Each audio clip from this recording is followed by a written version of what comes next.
pendaftaran hari terakhir calon anggota Bawaslu 24 kabupaten kota di Provinsi Sulsel diwarnai gangguan server. Kejadian ini membuat pelayanan pendaftaran harus terhambat. Sebab, pendaftar harus mengirimkan dokumen secara langsung dan melakukan registrasi dengan mengunggah berkas pendaftaran secara online di laman http://mod.bawaslu.go.id.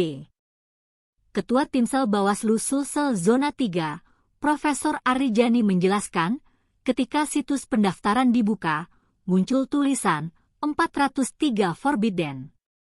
Imbas gangguan sistem server, maka proses registrasi pendaftaran kini dilakukan secara manual.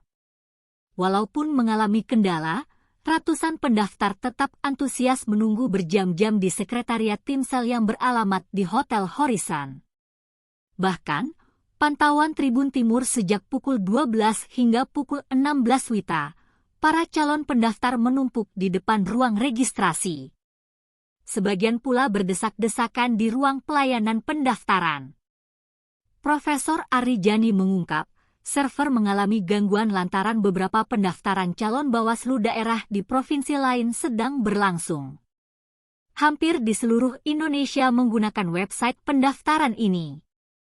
Jadi wajar gangguan karena hanya satu aplikasi, terangnya. Profesor Arijani membeberkan, antusias masyarakat untuk ikut serta sebagai calon pengawas penyelenggaraan pemilu cukup besar.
Ada sedikit kendala karena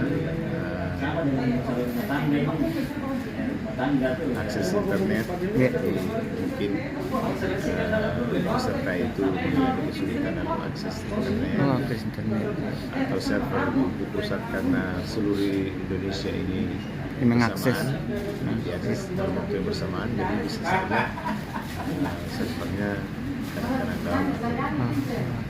Itu yang memperlambat